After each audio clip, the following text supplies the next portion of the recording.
Have you ever stood in your own kitchen at the end of the day, looking at a trash bag filled with vegetable scraps, fruit peels, coffee grounds, and hesitated for a few seconds before tying it shut?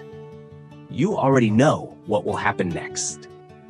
After just one night, the smell starts to creep in.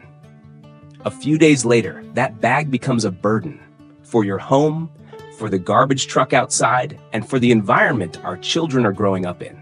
Over more than 20 years working in nutrition and environmental health, I've met countless families like this. They eat healthier. They buy organic food. Yet every single day, they unknowingly throw away a massive amount of living waste, without realizing that it isn't waste at all. It's a resource. Here's the paradox. We're afraid of bad smells, flies, and mess, so we rush to throw things away. But it's that very act of throwing away that creates pollution, toxic gases, and an endless vicious cycle. Now, I want you to imagine something different.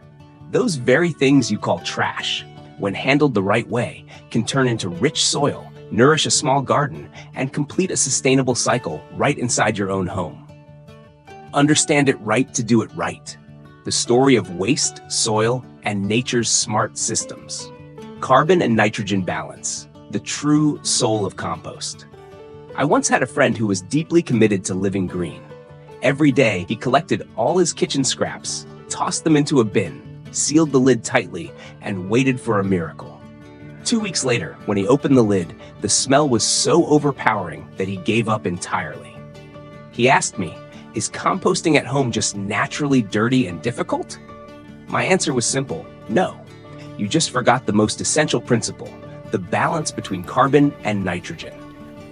In nature, decomposition needs both fuel and structure. Nitrogen, from food scraps, fruit peels, coffee grounds, feeds the microorganisms. But if you only feed them without giving them a framework, the system collapses. Carbon is that framework. It comes from dry leaves, shredded cardboard, rice husks, coconut fiber, dry brown materials we often think are worthless. Real-world experience shows that the 1 part nitrogen to 3 parts carbon ratio isn't random. It's the result of millions of years of evolution.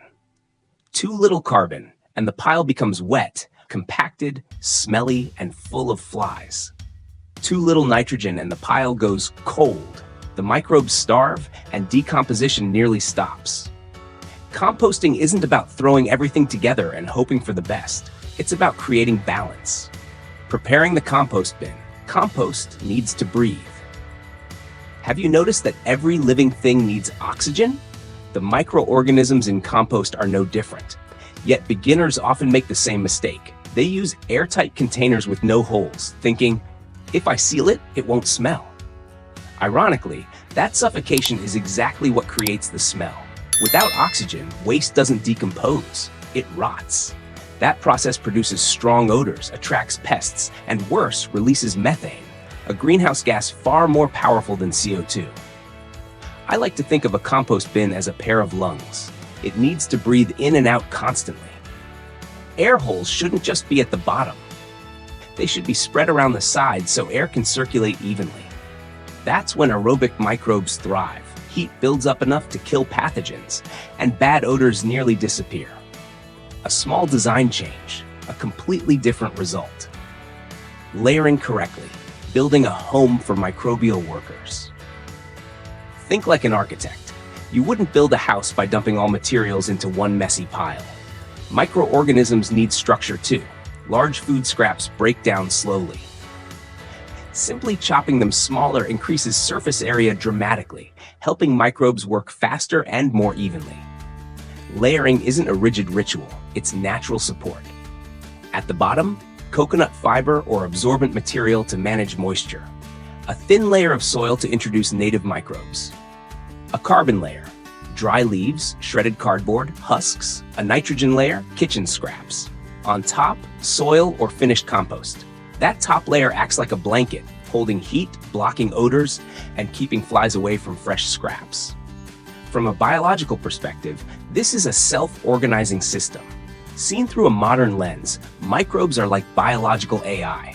They don't need programming, just the right inputs: carbon, nitrogen, oxygen, and moisture. Give them good data, and they learn, multiply, and optimize decomposition on their own. Decomposition catalysts. Waking sleeping microbes. People often ask me, do I need expensive microbial products? My answer surprises them. Not necessarily. Ordinary garden soil contains billions of microbes. A handful of finished compost, some worm castings, even a bit of dried cow manure is enough to seed the system. It's not about quantity, it's about presence. Like a spark, placed correctly, it ignites life throughout the pile. From experience, compost bins with a microbial starter always run faster, smell less, and stay more stable than bins left entirely to chance. The composting phase. When patience pays off, there's a moment when many beginners get discouraged. After the initial excitement, things seem to slow down. In reality, this is when microbes are working the hardest. One simple trick, a small splash of sour buttermilk left for a few days. The lactic acid bacteria help activate decomposition. Just a little goes a long way. Moisture matters too. Compost shouldn't be dusty, dry, or soaking wet. I like to say, keep it like a wrung-out sponge. After about 2 weeks, when the pile has visibly shrunk, transferring it to another bin or turning it once helps even out decomposition. But beginners often make mistakes here, turning too often and losing heat. Never turning at all, leading to uneven breakdown and odors. Under ideal conditions, compost is ready in 2 to 3 months. Cold seasons take longer. Nature never rushes. Turning waste into black gold. Finished compost has a very specific smell, like forest soil after rain. It's dark, crumbly, and you can't recognize the original materials anymore. From a soil nutrition standpoint, it's a treasure chest.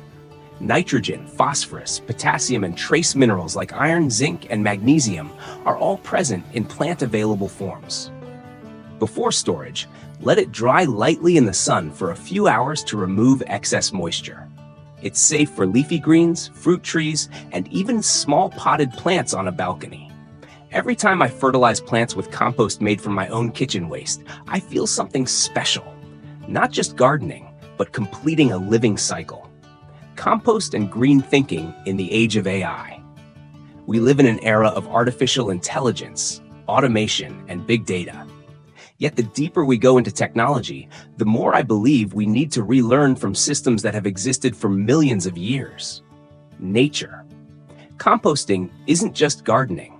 It reduces waste, lowers greenhouse emissions, and brings environmental responsibility back where it belongs, into each household.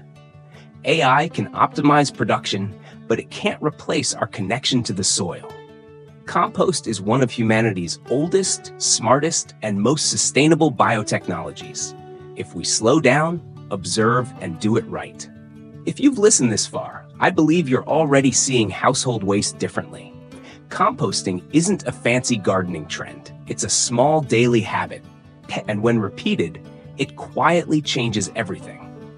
First, your home changes. Less smell, lighter trash, no more hesitation tying that garbage bag. Second, your meals change. When you grow food using compost you made yourself, you understand how soil feeds plants and how plants feed you. And the biggest change, even if you don't see it immediately, is environmental. Every pound of organic waste kept out of landfills means fewer emissions, less pollution, and a lighter burden on society. In the age of AI, where everything aims for efficiency and sustainability, composting is how humans participate in a smarter system. Slower, gentler, but built to last.